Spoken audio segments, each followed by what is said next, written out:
Hi everyone and welcome to another episode of Mature Audiences Mayhem. My name is Glenn King and it is my distinct honor to bring you this podcast where we talk about the things that other podcasts either will not or cannot talk about. Things that are intended for mature audiences only. And before I introduce my special guest, I'm going to tell you a little story real quickly.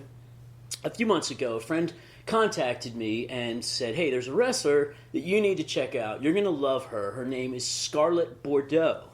And I did. I looked her up and said, my God, I need to go see this person as quickly as possible. And I looked at her Twitter, and it said she was going to be doing a show right here in Vegas, where I live, in a few days. So I bought a ticket online and went down to this place. Now, I've been to a few indie shows in the past, and the ones that I went to had like 30 people sort of standing around. So I was picturing that Future Stars of Wrestling would work like I would go there by myself, just kind of hang out by the refreshments table and watch the show and then maybe leave after the Scarlett Bordeaux match.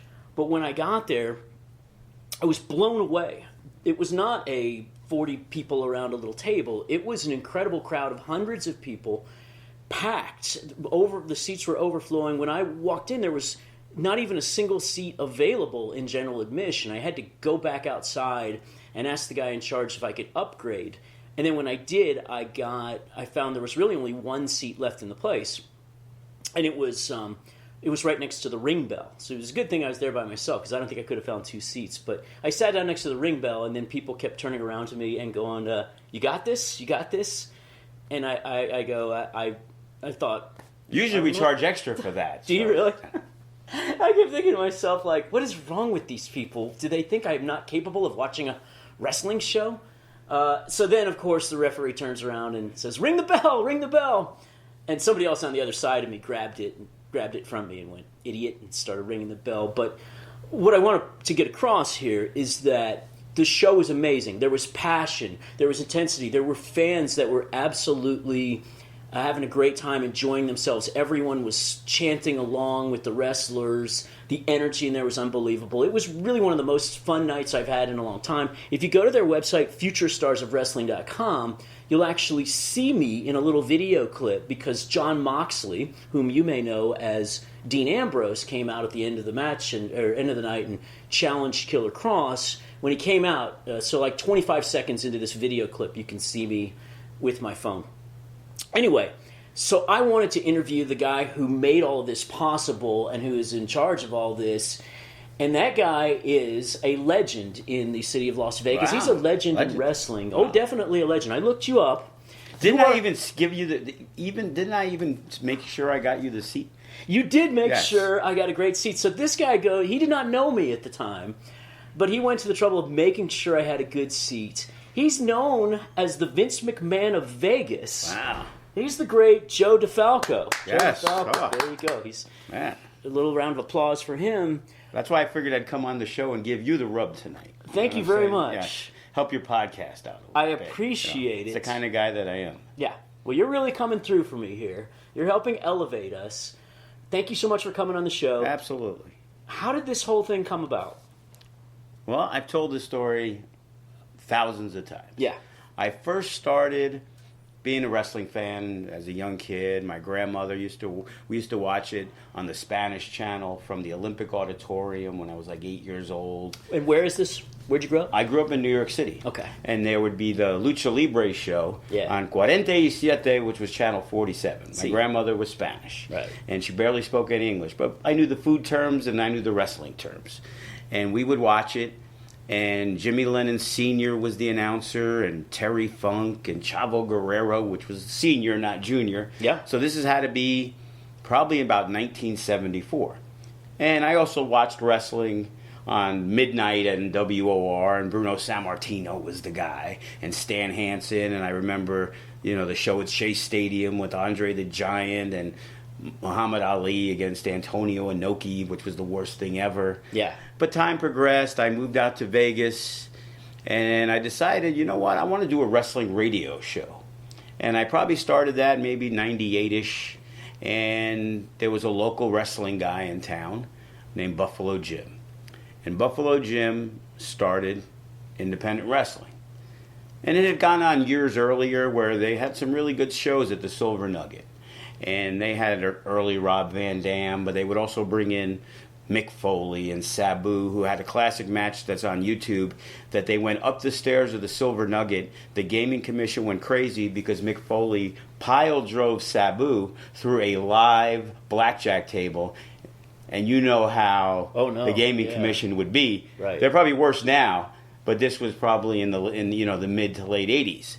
And as time progressed, I did the wrestling radio show. I got some connections with WWE. I was supposed to have D'Lo Brown, who, funny enough, is one of our trainers now. He was supposed to be my first guest. I was out shopping or whatever, ready to do my first interview, because I did college radio and all the other stuff. But this was my first, the Wrestling Zone on KLAV. And I was out, came home before I was going to the station, and the guy from WWF at the time calls me up. He's like, "Hey, Joe, we got some bad news for you. D'Lo's not going to be able to make it, but we have The Rock instead." And I'm like, "Well, where's the bad news in that one?" So I got to do which was great, but it wasn't great because how many people knew about my show, like on your podcast? The very first one is a struggle because nobody really knows about it. It takes time to build. Yeah. But of course, I'm not going to turn down the opportunity. Did the interview with The Rock. The show went on for a few years. The Buffalo Gym guy did a show over at the Orleans. Yeah. And he drew about 1,000 people. And by the third show, he had about 100 people. Yeah. Because he used a lot of kids that weren't ready to wrestle and different things like that. So I decided, hey, you know what? Wrestling got deregulated, which was always the big issue, to where you'd have to pay a paramedic and an ambulance on duty. So to run a small school show, you're like $2,500 in the hole before you're even paying the talent. You can't make that money back. Yeah. But since they deregulated, thanks to the UFC, because they were making so much money, because the UFC used to run here very frequently, they weren't worried about the one time Vince McMahon's going to run a year. And treating me like Vince McMahon or treating me like Bob Arum and Don King, we just couldn't do it. Yeah. So in 1999, my partner who just was here, that is Rocky T. And Rocky was friends with one of my old roommates. And going back to the Nitro Grill, which was the wrestling-themed restaurant, we bought a lot of the memorabilia, me and the guy Rush, who left Buffalo Gym to open his own wrestling school. Okay? Rocky collected stuff, and Rocky bought a bunch of our stuff. And then about 6 months later, maybe a year later, all of a sudden I hear, "Hey, Joey." And I'm looking, and I'm like, it's Rocky, 2 houses down. He bought the house because he liked the area. I have a nice half-acre lot, so it's a good spot, you know. And then I told him, I'm like, "Hey, I'm going to do a wrestling show at the Rancho Swap Meet," because they had a nice big room in the back. Yeah. And this was in 2009, because we just did our 10-year anniversary. Okay. So 2009, I had known Kenny King from the old wrestling school, and another one of my buddies made friends with a guy named Derek Nykirk, who worked for developmental for WWF. He went back to Arizona, where we set him up with one of the guys at the wrestling school who happened to train with Mike Knox, who later became a WWE superstar. Yeah. They became best buddies. And we also, I was scouring online to see like who was good, who could I bring in. And the first team I brought in was the Young Bucks. So they ended up working the first show. Being that we were in a Latin area, I put over near Sahara and Rancho. Right. Yeah. So I decided, hey, I'm going to put an ad in the Spanish newspaper. I'm going to put one of my Latin wrestlers on the radio station, the ESPN Deportes, and we're going to draw a lot of the Mexican community. It's huge out here. We ended up with 231 people. I always remember the exact number. Okay. And that's just by me going out and putting posters on telephone poles. Wow. And the local guys obviously telling their friends, because this was the first localized wrestling show in probably 10 years. Yeah. Buffalo Gym was done in like 1999, 2000. Yeah. And 98% of the crowd was not Mexican. They were American. Because later on you find out, well, if Conan or Rey Mysterio's there, great. But just because some guy's wearing a lucha mask, nobody cared. Yeah. And then we had issues with the zoning on the second show, and we had to cancel it. So we were in trouble, but then I got the Silver Nugget. And they charged us X amount of dollars. I brought in Jimmy Superfly Snuka and his son, Snuka Jr., we knew because he trained in Vegas with the guy Rush who ran a school. And Superfly wrestled. Actually, Superfly was the manager for Snuka Jr. against Disco. And the crowd was crazy for Superfly, who was very old at the time, probably almost 70. You know, all they wanted to see was the Superfly splash that he did give to the crowd from the second rope. But they didn't even care about the son, who was Deuce, as Deuce and Domino in WWE. Yeah. And we kind of took off from there. And, you know, we started using guys like Shawn Ricker, who's now Eli Drake, where Brian Cage, who's now the Impact champion. Yeah. I used those guys in 2010 where nobody knew who they were. And then I brought in guys like Hammerstone in like 2012 or 13. Young kid out of Arizona, liked his look. I thought he could be something. And a lot of these guys have taken off. We like to call ourselves FSW now because when we say future stars of wrestling, well, they're not future stars. We have stars. Yeah. Killer Cross is a star. Yes. Hammerstone's a star. Douglas James is now a star. Yeah. You know, and then we're doing a show, the Mecca, at the end of the month, September 29th. We got Pentagon and Phoenix. Well, you wouldn't call them future stars. You know, we got Michael Elgin. We got Matt Seidel, the former Evan Bourne. And, of course, we have Douglas James and Hammerstone and a lot of the FSW regulars who have made a name for themselves here in Vegas. Right. So, you know, and we're working with Impact, and we're working with Ring of Honor, and, you know, we're doing a lot of big things. Like, you know, I thought after 5 or 6 years, hey, holy cow, we had Kevin Nash on our show. You know, that was a big deal when we did our first show in Mesquite, and having Eugene and Paul London. But as the years have progressed, the Meccas are the special events. We run them twice a year whenever Ring of Honor's in town. We tried doing it the first year after Ring of Honor, like, hey, let's run a show. You know, the Ring of Honor fans, because it's their anniversary weekend, people come from all over the West Coast. And nobody really came to the show. It was like our least attended casino show. And we had a couple of Ring of Honor guys, Silas Young, Rocky Romero, Kenny King, who's one of our trainers, obviously. And then the next year, I'm like, if we're going to do this, we got to do something different. So I hit on my boy Brian Cage, and I said, I need some super indie guys. And we had brought in Shane Strickland, and I had done some shows in Phoenix in like 2014 and 2015. That the last show we did, we had basically every single person got signed later on. Uhaa Nation became Apollo Crews. We had Matt Seidel. We had the Young Bucks, Shane Strickland, Trevor Lee, Rich Swann, you know, Chris Hero, Drew McIntyre. Like, this was loaded. So I had a lot of contacts with the bigger name guys. So we did the Mecca, and we brought in Sammy Callahan, who never worked out here before. And, of course, Brian Cage. And he said, hey, there's a guy, Keith Lee.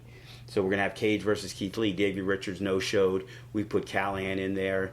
And despite what was going on in Ring of Honor with, say, the Young Bucks having, another great Young Bucks match, people were typing because we actually got the Ring of Honor crew this time to stick around because we had Bubba Dudley. We had Matt Hardy.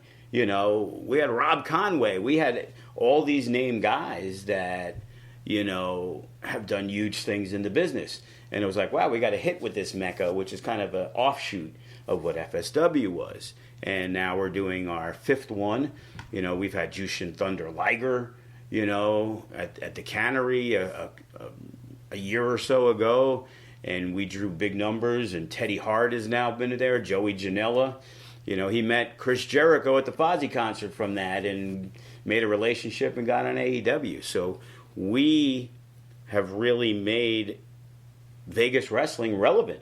Like, it didn't exist till FSW started doing stuff in 2009, and it took a long time, and it took a lot of hard work and a lot of money to, like, not get that money back. But it was the passion, and people have come in after, and I always say, there's nobody who's going to outwork me.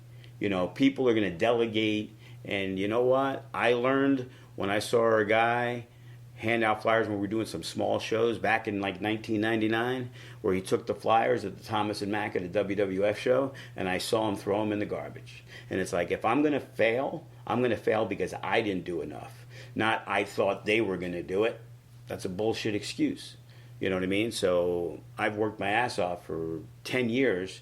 And, you know, we really started seeing the fruition. We did very well in 2015 and 16, but as all that work made our relationships grow, we'd worked with Global Force when they came out with Jeff Jarrett and Sanjay Dutt, became friends with Sanjay Dutt. So we set up Impact to come out here when they took over. And then we got a tryout where a bunch of our guys got on the show. And Hammerstone got on the Impact show. And they liked him. They chose not to sign him. But Conan, who also works creative for MLW, liked what he saw in Hammerstone, made a call, and that's why Hammerstone's over at MLW now. Now we recently did a AAA tryout with our relationship with Conan.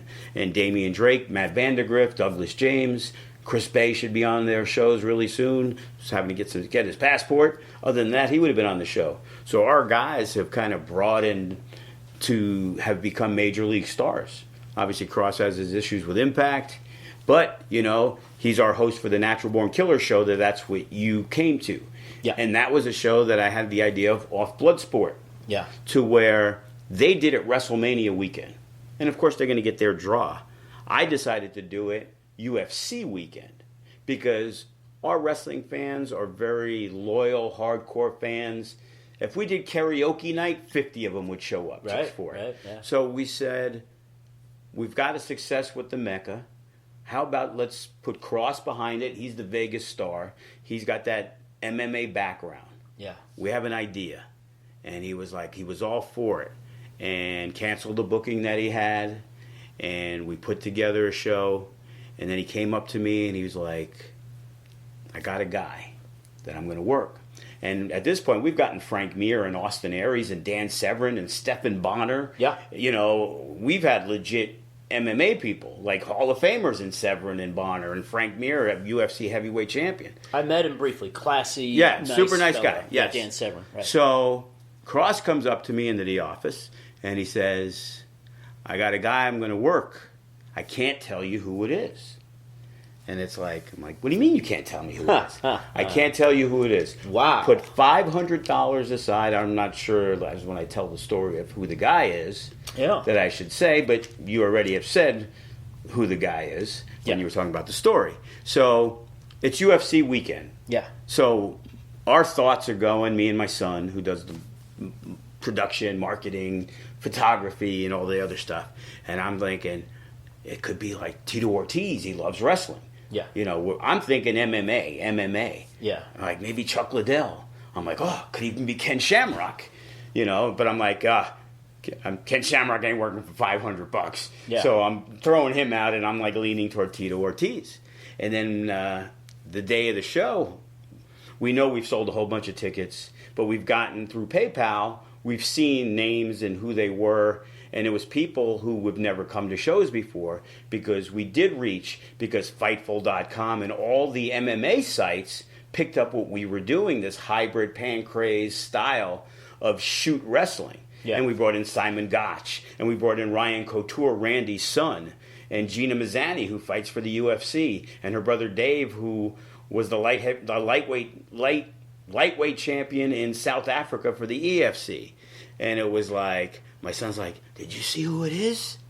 Almost like welling up, you know, because he was so excited. And I'm like, Tito? And he's like, no. I'm like, Chuck Liddell? He's like, no. I'm like, who is it? And he's like, it's Moxley. And I'm like, get the fuck out of here. You know, literally, like, there's no possible way. I go walk in the back, and it's like, holy shit. Dean Ambrose, John Moxley's here, and he's going to fight Kevin Cross tonight. And what point in the night was this? This was before the show, I hope, at least. The show was 8 o'clock. Yeah. And at about 7:30, I found out that we now had, which didn't help the ticket sales because we were sold out anyway. Yeah. But the thing was, 2 weeks earlier, we did our 10-year anniversary show and legitimately sold out Sam's Town. Yeah. You know, we offered $10 tickets. Our students sold over 300 tickets. Usually they sell 40 on a good show. Yeah. They sold 300 because they were $10 each. And all of our regulars scooped up first row. Everything was sold out. It was like, wow. And Frank Mir and Austin Aries came out to go after Cross to set up Natural Born Killers. It was like, wow, this is the biggest moment in FSW history. Wow, we'll never be able to top this. And then 2 weeks later, Yeah. We have this, and all of a sudden there's 400,000 views on YouTube within like 5 days. Like, holy shit, John Moxley's here. Holy shit. You know, the guy who was sitting next to you, there was a guy, when he saw him, like, it looked like he was like in total shock, like, what the fuck? I can't believe it. And it was such a great moment. Unbelievable moment. You know, so it's like we got the Mecca V happening September 29th, and now we have Natural Born Killers 2, because UFC comes back December 14th, so we're running a show December 13th. So now we're trying to scour, you know, trying to get, you know, not that we got it. You got a lot to live up to here. Yeah, in terms you know. of the challenge has been set. The bar has been raised. Know, there's a former UFC heavyweight champion who's starting to wrestle in Cain Velasquez that we are hoping to secure. Okay. You know, that'd be a nice main event. Cross versus Cain Velasquez. Wouldn't it? Being that they were supposed to wrestle each other at AAA, but he got pulled from the Impact show because Impact was promoting the AAA. And again, I have a good relationship with both, so I'm staying out of that one. But if we can get that to happen there, that'll be a big deal. You know, plus... And if you can't get that to happen, what's your fallback plan? There's so many great names out there. Throw some names out. I just want you... Well, Shamrock's wrestling again. Love to have Ken Shamrock. Okay. Like, having a legend like Dan Severn really legitimized what we're doing. Yeah. Like, I love what Bloodsport's doing, but again, they're basically gearing it toward the wrestling fan.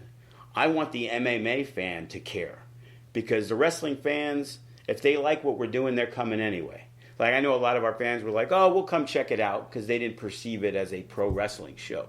You know what I'm saying?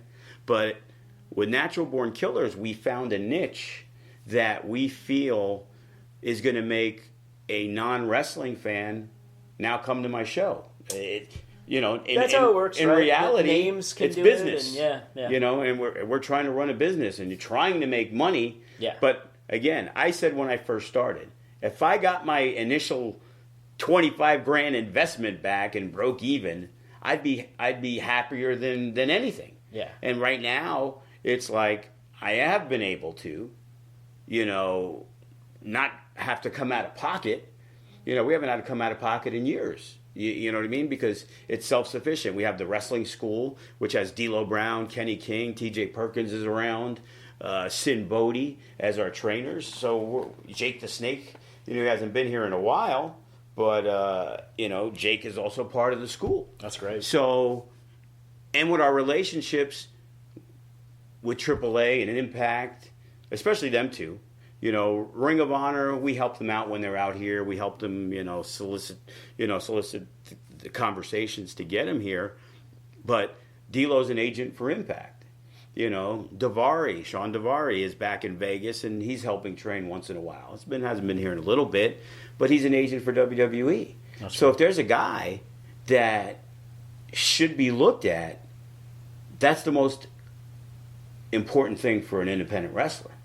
Is they want to be Absolutely. A national, international superstar. Yeah. But there's a million people, a million wrestlers that want to wrestle. Right. It was like when we were doing stuff, it was like, oh, I sent in a tape, and it's like, okay, that's great, but I know Sanjay. Hey, you're looking for this, and I got a couple of my guys booked on the Global Force show when they were doing it in Vegas, you know, and it's like we have the potential. Like we had the tryout for Impact last week, and they used a couple of our talents. Lacey Ryan, who's actually awesome, she just moved here from Utah. She was trained by Tom Howard, who Tom Howard trained John Cena and The Miz and Samoa Joe in California at UPW back in the day. Yeah. So the pedigree's there. Little known. She's wrestling Taya, and then she actually wrestled Taya at the Impact tapings because they saw her and they were extremely impressed. And Damian Drake, who's now worked. He worked AAA, Ring of Honor, and Impact this past year. Every time they were out here, he's worked. Chris Bay has worked all the shows. You know, he had a tremendous match with Daga at the Impact show. He's our heavyweight champion. Yeah. And it's like he's the guy that's next in line now that Hammerstone and Douglas James signed with MLW and Cross is a national star. Chris Bay's the guy that has the chance to break out to be a national superstar. And, you know, we have everything needed to help that young kid get there, because we also run small shows like the showcase that we run. Yeah. To where the young kids, it's kind of like, well, why would I train there? They use all these big name guys. Well, we mix it up. We don't run one good show a month. We try to we run a lot of shows. Right. You know, so there's the shows that cost $10. Right. And then there's the Mecca that's $55 for front row, that we're also doing a personal meet and greet with Pentagon and Phoenix that's $50. And, you know, the first day we announced it at the 10-year anniversary, we had a video package. And again, my kid says our production's good. I say it's excellent for where we are at and what the type of money we have. You bet. And, you know, reminds me a little bit of World Class Wrestling, yeah, where they, you know, I grew up watching, yeah, where they really made the most out of a small budget. And they used to have great music. They were the first ones to have all the good Freebirds entrance song, and everybody had the thing. Yeah. But the thing was, it was like, you know, they sent $750 PayPal. Hey, I need 6 front row. I need the meet and greet. I need this. Yeah. And that's when it makes me chuckle, because, you know, a lot of times sponsors, as you know, in your business, is really the make or break where you can make some actual money in the business. Right. You know, it's hard to just sell tickets and hope you can make money. Right. And you would think there's people that sponsors would take advantage of a show. Hey, why don't you buy a table at the show? Hey, we can run a commercial at your show. But they have this stigma toward wrestling. Yes. That people that watch wrestling are lowbrow and have no money. Kind of like what they did with NASCAR 20 years ago. And then they learned... What the problems I have all the time as an adult film director, that basically people don't want to associate with my business. Right. Even though, from an advertising perspective, we're putting our product in front of millions of eyeballs. Right. And especially in your business, well, it's predominantly men. Yes. In the 20 to 40, 450 range. Well, wrestling fans are predominantly men in the 15 to 60 range. Yeah. So there's so many businesses that would benefit from what we do. Right. But it's if always, they can get past the stigma. Right. It's always a struggle. It's like, you know, you did know that Party of Five just paid $350 to come watch a wrestling show. Right. And to perceive them as having no money and spending it on something else that a lot of people don't go to, it's just very difficult for me to understand. And that's probably been the biggest struggle. Absolutely. Of the 10 years. Yeah, people, if you're listening, you got to understand, I paid $35 to go to his show. I mean, it's not like he was giving the tickets away for free, and it was sold out. So you definitely have a market that is willing to spend money on your products. All right, I want to ask you a hard question, because I see that you're a no bullshit guy. But of course, first we need to talk about our sponsor, Blue Chew. BlueChew.com. Blue Chew brings you the first chewable erectile dysfunction pill with the same FDA-approved active ingredients as Viagra and Cialis. Take them anytime. Since they're chewable, they work up to twice as fast as a pill.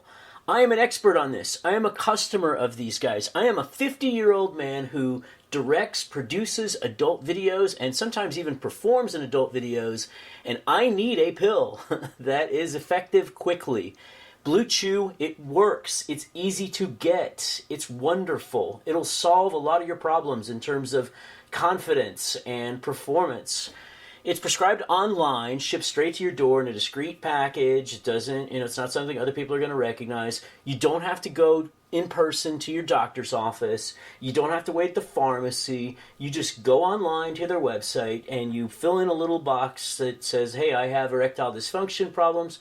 A doctor reviews it, writes you a legitimate prescription, and it is shipped right to your home. Made in the United States, and since they prepare and ship direct, they're cheaper than a pharmacy. So let me make this a no-brainer for you, as I like to say. This is pretty darn simple. Try it out for free. That's what I said. Try it out for free. Use my promo code ADULT, ADULT, and you can get your first order for free of these wonderful erectile dysfunction pills. All you got to do is pay $5 shipping. So again, you're going to go to BlueChew.com. That's BlueChew.com. Use the promo code ADULT, ADULT. Get it for free. Try it out, and then thank me. Go online. Go on Twitter somewhere. Find me. I'm Glenn King XXX on Twitter with 2 N's. So find me and say thank you so much, because this works. You rock. All right, so you can choose not to answer this question if you like, and we can always edit this out. But as basically an indie producer of events here, you've got to deal with some egos amongst the wrestlers in terms of basically who goes over when you're bringing in guys from around the country and so on. How do you deal with this? Well, in reality, it's usually not a problem. I actually have a problem today because we're running an iPay-per-view. And one of our wrestlers was contacted by their company. Yes. And didn't want them to put over another one of our wrestlers who's from another major company because despite we don't know how many buys we're going to get, we're a small company. Right. But it's possible. Both guys work in Japan and both guys are very well known. And the company is more protective than the wrestler. We've weeded out, when you see guys or big name guys that have come back, it's because there's a reason. I've used Matt Hardy, Lance Hoyt, Chris Masters, I'm forgetting some. But there's some guys that go above and beyond. Recently, Simon Gotch, super. That some of these guys you want to book because they are so good in the locker room. Lance Hoyt will go up to you and give you his phone number and critique your match if you want it. Hey, this is what I saw. He doesn't have to do that. He can come in, and we've seen guys who just come in, they want their payday, they don't want to do nothing, they can't share a tweet, they can't. Dude, hit a button. That happens in my business too. And you need the cooperation. You need the performers to help market. Otherwise, it's a team effort. I saw one of the promoter guys that I know, and they were making a post about it that the wrestler responded to him, I'm paid to wrestle. It's you. The promoter's job is to promote.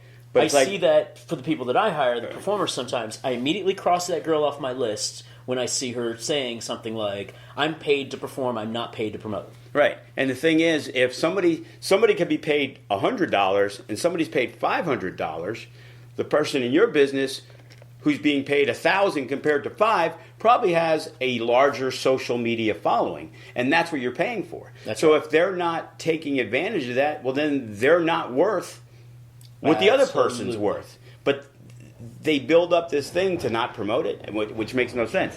So we've weeded out even some of the local guys. We've had some issues. It's like, well, why are you putting over the Reno scum? Because they're better than you. Yeah. Like, the perception sometimes with the younger guys are, well, we live in Vegas, and we're a Vegas company, so why isn't the Vegas guy winning? Right. Well, we happen to be based here, but we're bigger than that. Right. There's nothing worse in wrestling than watching and say, oh, my God, Matt Hardy just lost to this guy who's the shits. Yeah. And if you watch stuff and you see people that aren't good enough, that's the thing. FSW, Future Stars of Wrestling, we pride ourselves on bringing in the biggest and best up-and-coming guys mixed in with the best in the business. And we've had the biggest names in professional wrestling here. And it's like, it's not what's best for you guys, it's what's best for me. So I'll tell you a quick story about Hammerstone. Okay? Yeah. He could be my favorite guy of everybody. Yeah. Okay? Hammerstone started with us 2012, 2013. And I saw a lot of potential in him. Okay? I created a tag team, Gods of War, with him and Graves. That became pretty popular. They're now our tag team champions. They broke up, but now they're back together. So back in the day, we were doing a show, the IWF, at the Celebrity Theater in Phoenix. Yeah. And we had our old champion, Tyshawn Prince, big monster, 6'6", 400 pounds. This was a separate project. We had Shelton Benjamin, John Morrison, Ricochet, Austin Aries, Chris Sabin. Like, it was the who's who. Tony Nese, Rich Swann. Again, another show with everybody who's become a major league guy. Well, this was a match that the powers that be at the time were me, Shelton Benjamin, and Johnny the Bull.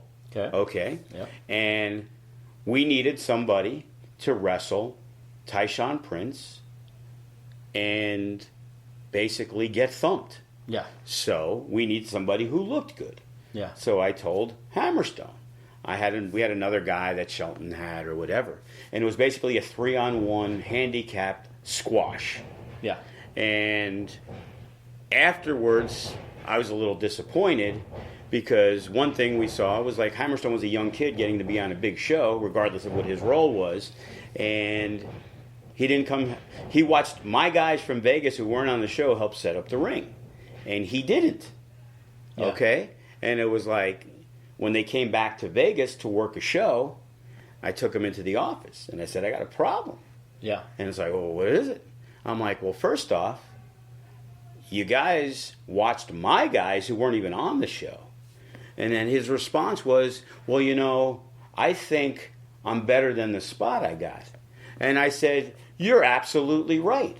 But that was the spot I needed you for. Yeah. I wanted a good-looking big dude to get beat up by this guy, and I felt you were the guy over 100 other guys to do it. And that was that. And now that he's been in the business, he understands. He's become our locker room leader. When he sees somebody get stupid on Facebook, yeah, or somebody make posts that are, I guess you could say, because somebody might be disappointed in what their role was on a show. Sure. You know, it's FSW. It's not your show. If I need you to do this and you can't do it, I got 50 other people that will.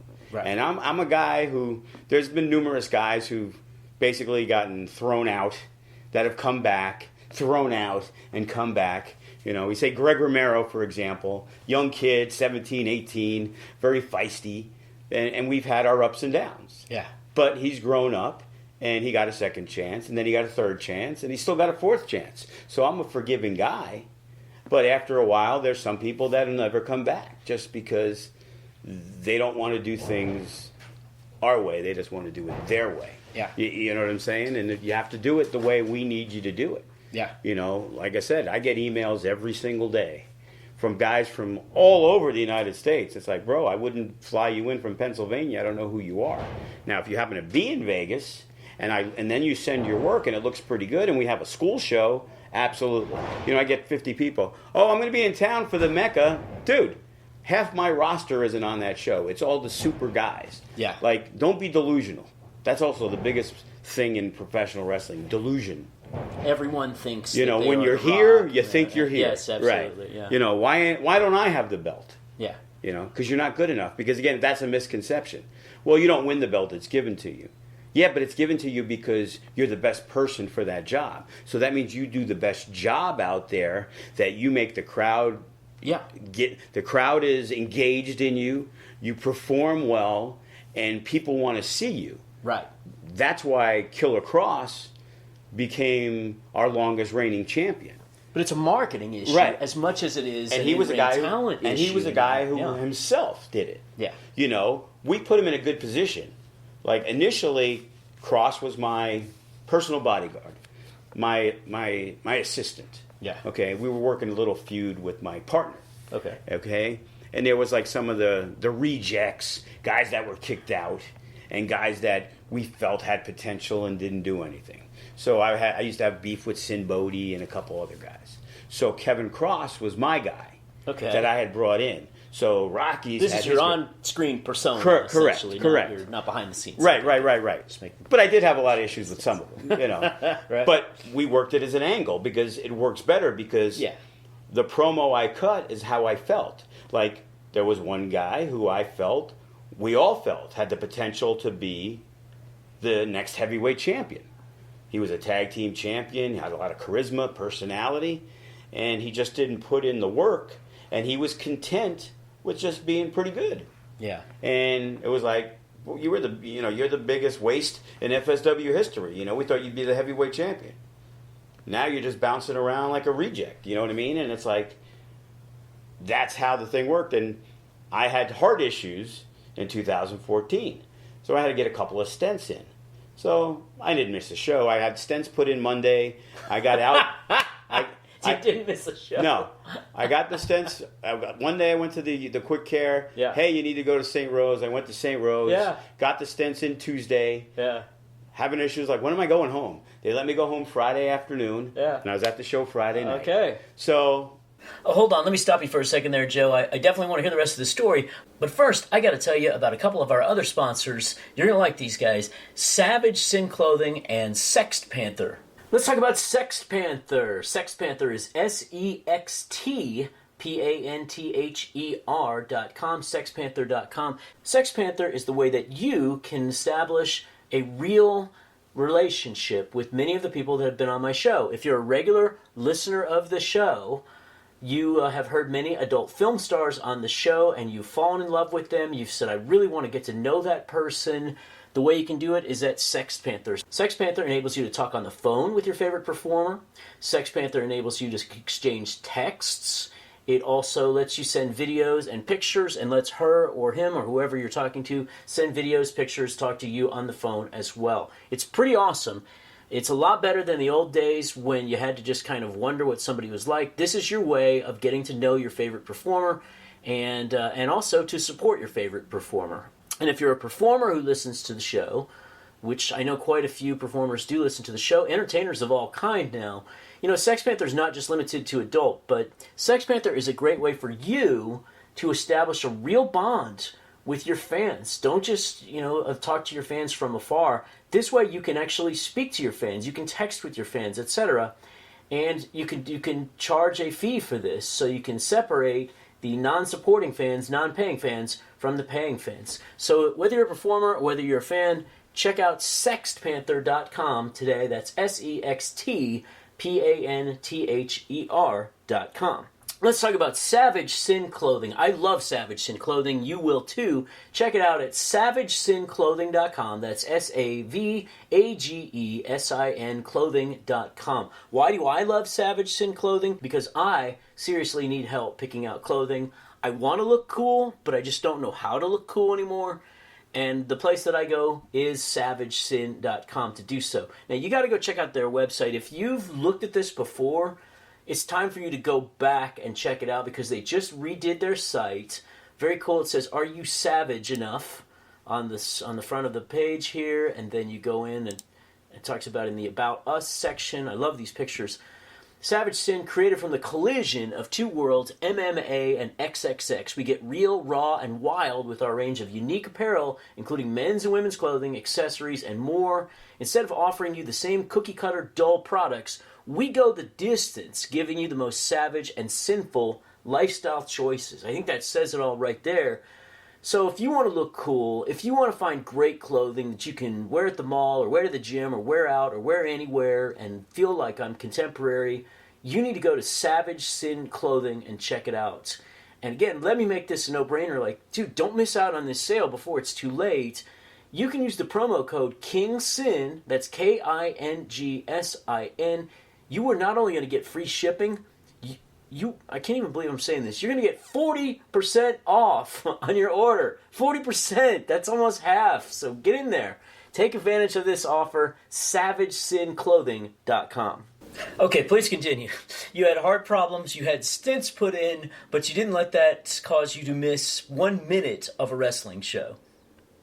I didn't care about getting in the ring. I would have. But, I had to appease the wife a little bit. I'm still going to the show. So no bumps, please. No bumps. But Cross, who would be my guy, we let him do his promo stuff. And it's like, okay, well, he doesn't need me. And he just went on. And we did like a match, to where, my team versus Rocky's team or whatever. And we put Kevin over. And that was when Kevin finally got to work guys like Funny Bone and Sin. But we protected him. Because as good as he was as a persona, he was still working out the kinks to become a good professional wrestler. And the reason why he got picked for Global Force had nothing to do with his wrestling ability. Like, they couldn't believe he had less than 2 years in the business because his character was so on point. TikTok, he's the toll man. Yeah, like, his promos are amazing. Right, and he was like, he's made the locker room cut promos.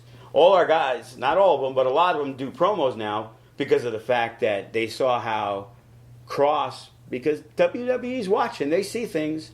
I had a buddy, the one I did the shows in Arizona. hey, who's this Kevin Cross guy? Yeah. I'm like, oh, he's one of my young guys. He's good. Blah, blah. He's like, oh, his promos are awesome. Blah, blah, blah. And he helped Kevin get his first tryout in WWE. And they did the Schwarzenegger thing when they did a tryout there. He was invited back. And, he's been on their radar forever. Yeah, he's going places when he gets out of his contract. And he's working AAA. So it's Japan, I'm shocked he hasn't worked Japan yet.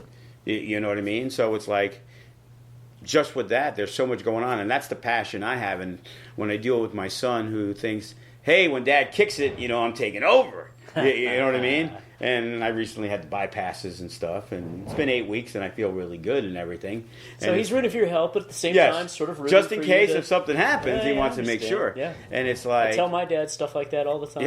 And the thing is, it's like, Joey, you need to understand, running this, there's 100,000 things I got to do. Yeah. And there's probably 10 that I like. Right. It's like you have to do the grunt work. For you to be successful, you have to do the things you don't want to do. And you have to do them more and more than you do. Like, I love running the shows. I love putting together the shows. Yeah. But that show, the Mecca, is 3 months of preparation. Yeah. But then it's dealing with the day-to-day here and who owes dues and I'm behind and you got this thing and that thing. And it's like there's so many other things that you couldn't handle, Joey. Yeah, you could run a show, but you wouldn't be able to get to the show. Live events take days and months and years off of your life. I'm just panicking in my head, thinking like we got to get, the raffle tickets. Yeah, we use them. Okay, here's yours for the Pentagon and Phoenix thing. Well, now there's separate meet and greets for Joey Ryan and all the other stuff. Yeah, and it's like, we have a small staff and a lot of younger kids who don't really get it. And it's like, so I'm hands-on. I have to be there. I have to be healthy because I have to run around and make sure everything's done because if it isn't done, it ain't getting done. Yeah. You know what I mean? So it's like, I wish I could, say the Vince McMahon of Vegas, that's great. I wish that I was like Vince McMahon where I had 50 people that are fantastic at their job do the 50 other things that I have to do. Same problem with me, too. So. People don't realize I do everything myself. So, of this show, how many wrestlers are on the card in the Mecca? The Mecca. We're going to have 8 matches. Yeah. There's 1 4-team tag, so that's 8 guys on it already. We'll probably do a multi-man match of 4, and then out of the other 6 matches, 5 are singles matches, and then we have 1 3-way. So, do you have a plan for somebody not showing up? And do you expect... No. Does that happen? It did. Davey Richards, 3 days before the Mecca, I got him an extra day of a room. I flew in his girl and got her a card signing at the mall. Yeah. And then he canceled. So I was supposed to get her money from my card guy. By her canceling, I had to eat her flight that she wasn't even on my show.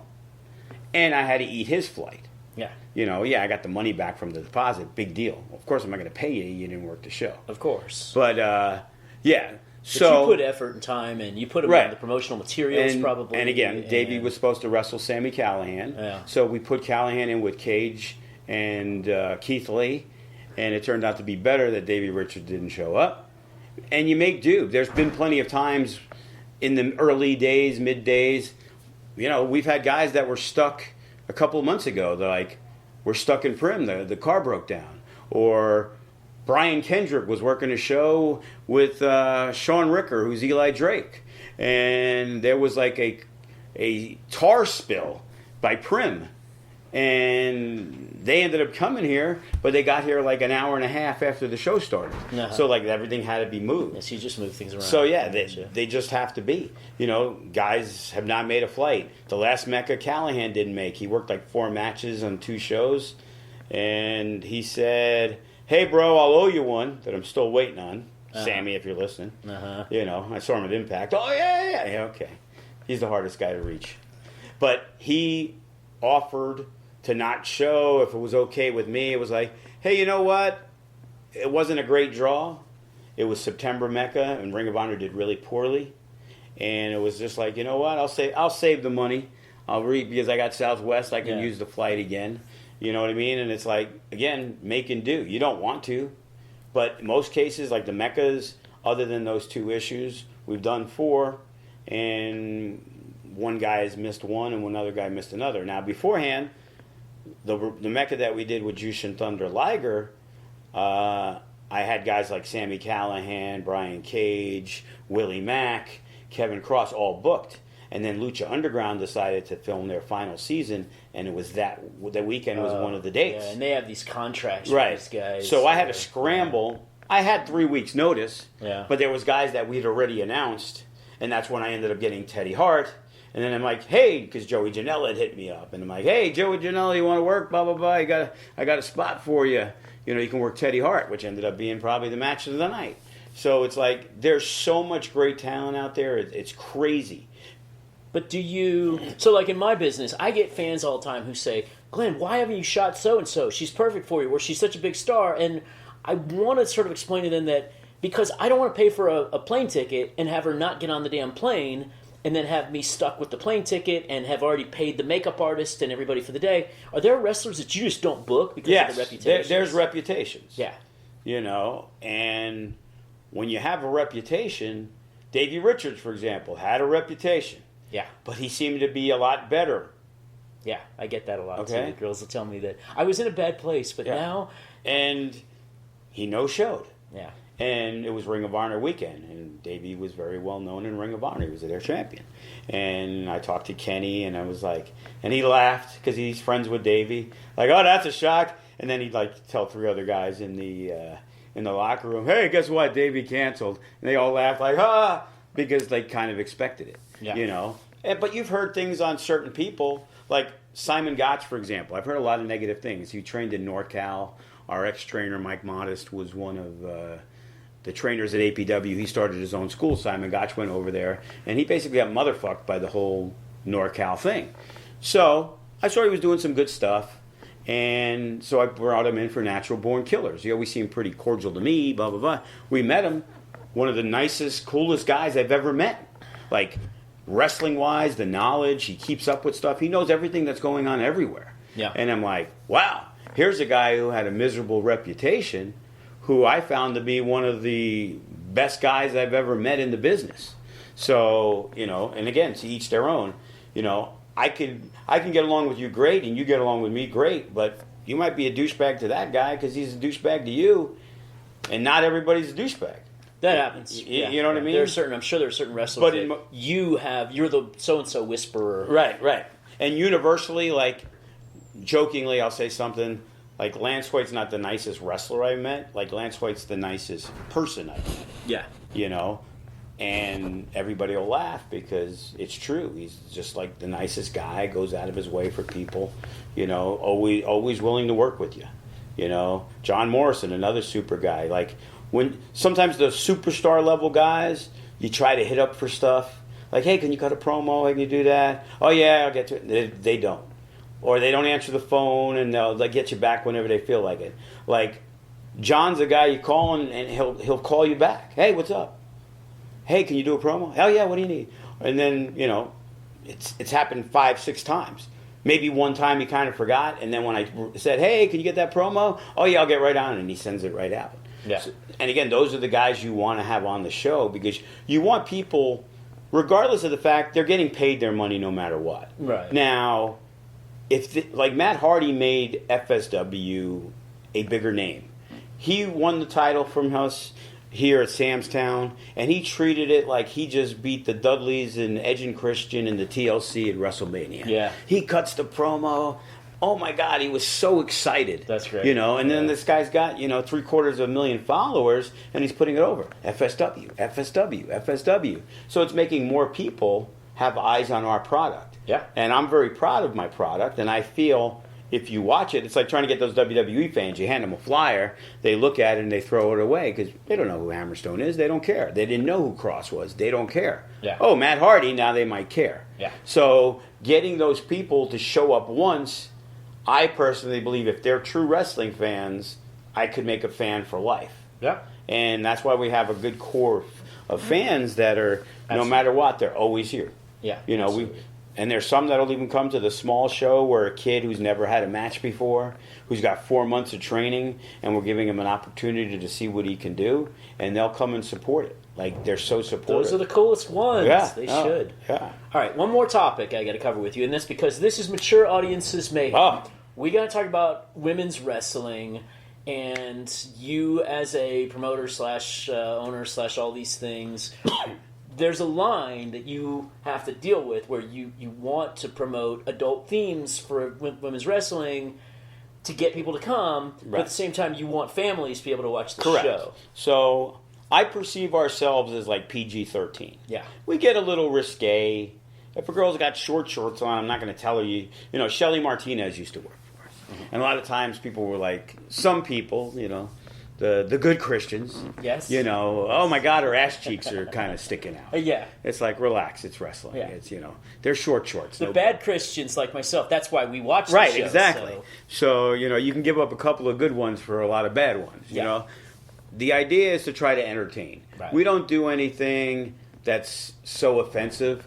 There's some ideas I've had that politically are offensive that people don't want to do. Me too. I have tons of ideas for you. We had a guy, one of my favorite guys, okay? And wrestling is supposed to be like a movie. Yeah. Okay? Yes. Right. So if it's done right. I've had this conversation with Jericho and Callis and everybody that you want a protagonist and an antagonist and that's a climax. You know, it gets too clouded nowadays. Yeah. But the best thing, Disco Inferno doesn't have to do flips and flops. Yeah. He just has to be annoying. Yes. And he is. Yeah. And people want to see him get beat up. They don't say, oh, he's beating up Disco. Disco's 46. He should be able to beat him up. Right. No, they're like, this is an annoying he's motherfucker. A good heel. And they want to beat him up. Yeah. So there was this guy, Cutthroat Cody, works for me still. He's also one of our assistant trainers. Okay. You know, trains every Thursday.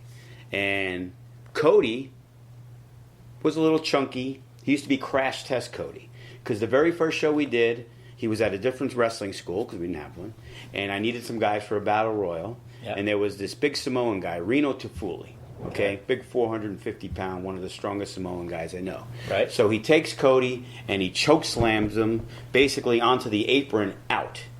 Well, Cody misses the rope and basically lands straight on the concrete. Cutthroat, Crash Test Cody is now born. Okay. Now he gets the smiley faces and the yellow tape and all the other stuff. Okay. Chubby kid, wears it's like almost like a pleathery kind of outfit. Yeah. So now all of a sudden, 2-3 years into his career, Cody decides he's going to get in great shape. Okay. Lost a lot of weight. Yeah. I said, I have an idea. CTC, Crash Test Cody, Cancer Treatment Cody. Oh, okay. Looks like he has cancer because he's lost so much weight. Yes. And he's a babyface. Yeah. So he had what's called the cash in the case, which is like the money in the bank. And there was a guy, Jack Manley, our No Limits champion. And I pitched the idea that Jack Manley, Cody doesn't cash in. Cody says, I want a title shot. Many years ago, as a rookie, we did an angle with Cody winning the Rookie of the Year. Okay. Guy Mike Delight came in, ended up breaking the trophy over his head. But when Cody cut the promo, he dedicated it to his dead grandfather. Mm-hmm. And he basically was tearing because he could cry. Yeah. So this guy's like the perfect actor. Sure. So it's like, hey, I got this idea. You're going to go to Jack Manley. You're going to ask him for a title shot because you want to cash in the case. Cody is a big fan favorite. So is Jack Manley. So we're going to have this match, and it's going to go back and forth, and Jack's going to hit his big move, and he's going to basically, he knows the match is over, and he hesitates and doesn't pin Cody, but he finally realizes he has to, kind of like Ric Flair, Shawn Michaels type of thing. Yeah, right. And then Cody ends up laying him out, and it was all a ruse. And it's like... So he's pretending he has cancer. Correct. I love it. And I guess I couldn't get it past the censors, and we couldn't do it. And there's been others that some are racially insensitive. I like it. And it's like, you know, we did a group called the Enemies of the State, and then we ended up bringing Sean Davari, who did the whole terrorist angle, and it's like, they're supposed to be good versus evil. You know, yeah. And unfortunately, in wrestling, it's like it can't be done anymore. Like, we got pretty close. There was a racial angle. We had Mike Modest when he was first there, and this guy, Jay Garland. And Jay Garland was a pretty talented wrestler. Not that good on the microphone. It wasn't really over. He was a black wrestler. Mike Modest is the white wrestler. Okay, since we're mature audiences here. Yes. So, and Mike Modest has his girlfriend, you know, and they're doing promos back and forth, and he keeps calling him Toby, even though his name's Jay Garland. Okay. And it's getting to be kind of that's pushing it a little bit, Yeah. you know. Yep. But we end up doing a strap match. Yeah. Okay. And he's a heel. Right. I mean, he's supposed you're supposed to hate him. Right. So he starts calling the other guy Toby. Me as a fan, I would have loved the anger I felt in the... And then, you know, Jay Garland's also talking about taking Mike Modest's girlfriend, blah, blah, blah. You know what I mean? Oh, and cuckolding him. Yeah, I make videos. We didn't get that far that way. It's good. But yeah, but at the end of the day, the good guy won. And we made Jay Garland a guy that people gave a shit about who didn't really give a shit about him before. Yes. Because Mike Modest people were so angered with him that they wanted to see this kid beat the shit out of this guy. Yes. And then he did. And it's like, unfortunately, one time it was like, people got offended, I guess, to show solidarity, the tag team, they were wrestling, we were doing a 6-man tag, and they were coming in with their partner who was black. So they put on blackface. Oh. And, you know, to show solidarity. Sure. But again, if it's a movie... That was supposed to be a face move, or that's a heel move? No, I think they were both heels. Okay, good. Yeah. Yeah. So it works if it's heels, but it's the faces. But it's just the offensive thing that it's like, you know, if we're trying to tell a story and we're having a movie, well, if the Arab guy can be a terrorist in a movie, why is it offensive for the Arab guy to be a terrorist on the wrestling show? Absolutely. You know? I could not agree with you more. The heel has to do dastardly things to make the show enjoyable when the face goes over. I always remember years ago watching WWE, and it always pisses me off to this day, even when I'm trying to, you know, how are we turning a guy? We're going to turn a guy. Yeah. So WWE has a draft. Yeah. Okay? Right. The Miz and Morrison were the tag champions. Yeah. Okay? Oh, they got split up. Yeah. One's going to Raw, one's going to SmackDown. Yeah. They go in the ring, and they shake hands. Miz lays him out. Of course. Morrison's now a babyface. Yeah. What good deed did he do? He was just a douchebag on the show 2 days ago. Yeah. He got laid out because he was stupider than the other guy. Yeah. So now we got to root for the stupid guy. Yeah. Because Miz outsmarted him. Right. But now he's a babyface. And naturally, it didn't work at the time, right? Yeah, I don't think, right. And that's when the Miz was terrible. And it took him a long time. But then when he got over, he got over. Right. But yeah, it's just all those little things, and it's like, you know, it's the lost art. I've been watching I'm 54 54 years old. Yeah. I've been watching probably for 47 years. You know, I've seen. You know, I used to love watching Superstar Billy Graham and Stan Hansen. And then, ESPN, holy shit, they got World Class Championship Wrestling. I hated the Von Erichs.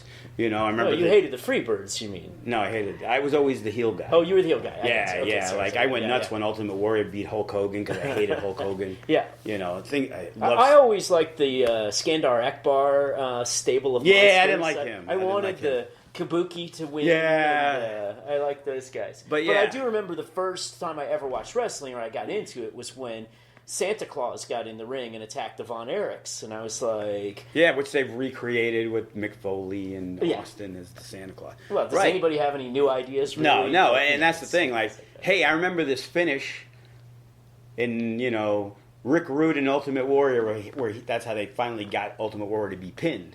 That Ultimate Warrior got pinned by Rick Rude because they wanted him to lose the Intercontinental belt, but they wanted to make sure they protected him. And like Heenan was holding the leg after he kind of fell on him, and it was like, hey, I got this idea for a finish with the manager where we had the bad guy and the good guy, and Funny Bones over as our good guy, and that's how we had him lose.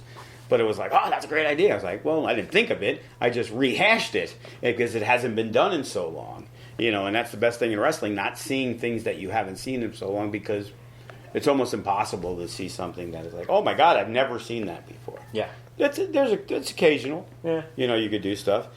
But that's why I think we're successful, because we have that mixture of fans, some of those smart mark guys who like AEW and Ring of Honor. Yeah. But we also have a lot of our fans are more of the WWE fans. So we tell stories. The show you went to was more of a one-off type of show. If you come to one of our regular shows, we've built storylines to where things have happened to lead into certain things. Yeah. Like we have Rikishi's son, Sefa Fatu. Mm-hmm.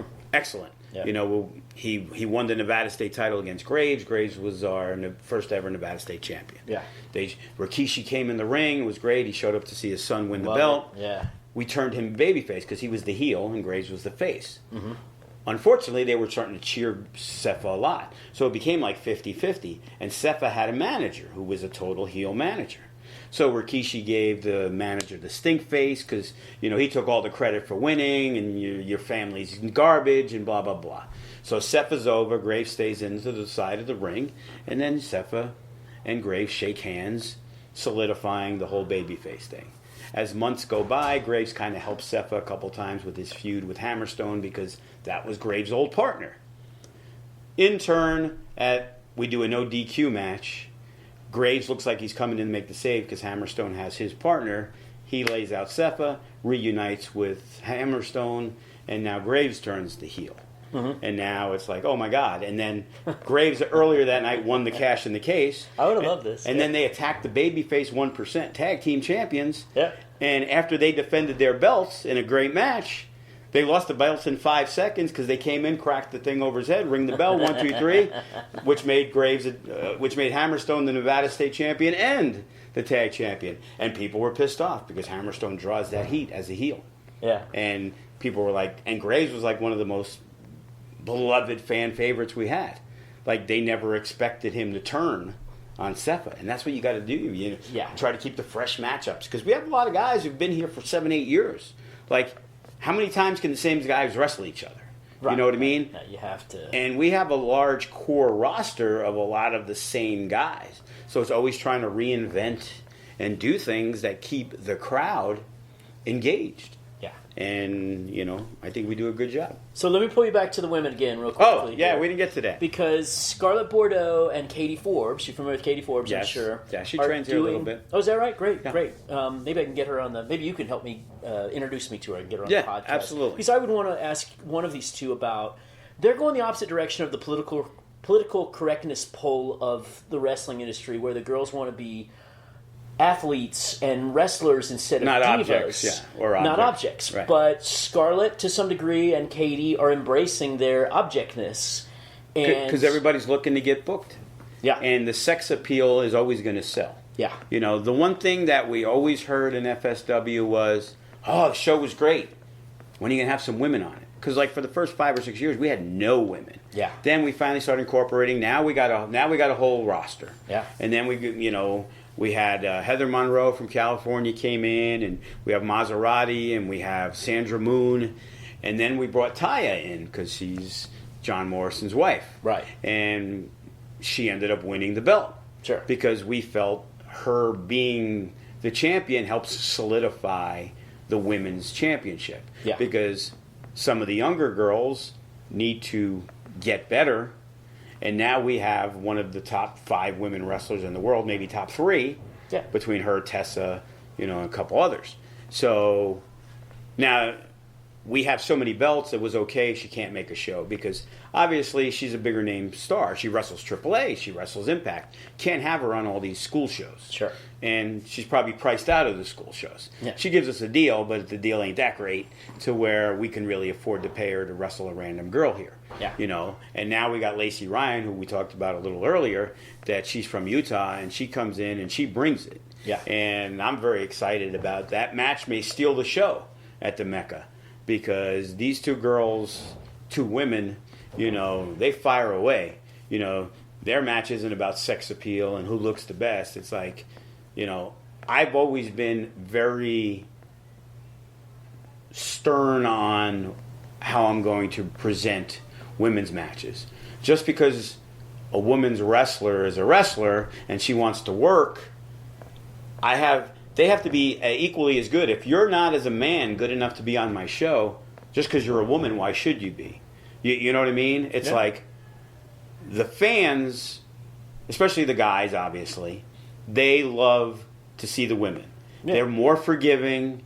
If they screw up, they don't care. Yes. If they have to be able to do good promos, and they have to be able to. If they look semi-decent, mm-hmm. they'll be engaged. Yeah. And they don't care. They just want to see women. Yeah. Well, I want to see good women's wrestling. Sure. And unfortunately, there's not a lot.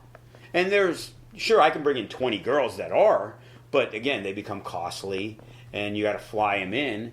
And, again, Maserati, Sandra Moon, they're getting work elsewhere. Sandra Moon started here at 14 years old in our kids class. Oh, She's now 18 years old, and now Impact's liking what they see. She works hard. She helps out a lot. Yeah. She's a girl that can go far. Maserati got to go to China for a little while with the relationship we had with the OWE, who kind of kicked us to the curb because they're working with AEW. Now, but yeah. we were the ones, AEW. we had 10 of our guys there. Yeah.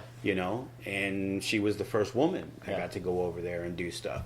So we try to embrace it, but again, if you're not good enough, it doesn't matter. There's been plenty of girls who've been one and done because they just aren't good enough, and they don't meet my standards of quality. Yeah. Like I'm trying to present I am a wrestling fan. Yeah. If I'm watching shitty wrestling, why should I expect you to pay $50 to watch my shitty wrestling? Right. I run my own business the same way. All right. So we've taken up enough of your time today. You've been very generous, and I think all of this stuff is fantastic. Let me just give you one more opportunity to promote your upcoming Mecca show. We got the Mecca show, Mecca V, on September 29th. Pentagon's going to wrestle Matt Seidel. Seidel, formerly Evan Bourne, one of the greatest high flyers. I believe it's a first-time matchup between those two. And Pentagon, if you haven't seen him yet, people, you need to go check him out. First time we're having him. Incredible match. And then Chris Bay, our heavyweight champion, he's going to work a three-way with Douglas James, one of the best indie guys out there who just got signed with MLW, and Phoenix, the other half of the Lucha Brothers.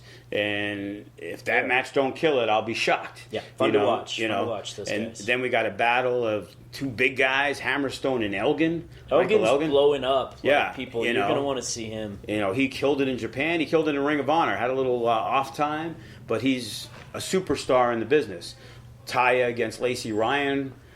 We got Damian Drake's going to wrestle Funny Bone for the No Limits title. He was supposed to wrestle T.J. Perkins, but unfortunately, he's contractually obligated to New Japan, and they're running a show on the East Coast, and they pulled him from our show because, hey, they pay him better, and the contract's a contract. So, and TJ's super cool. He lives out here, and he helps out a lot, and so he's a name we might see at Natural Born Killers. I would have never thought so, but I saw he was just recently offered a contract by Bellator.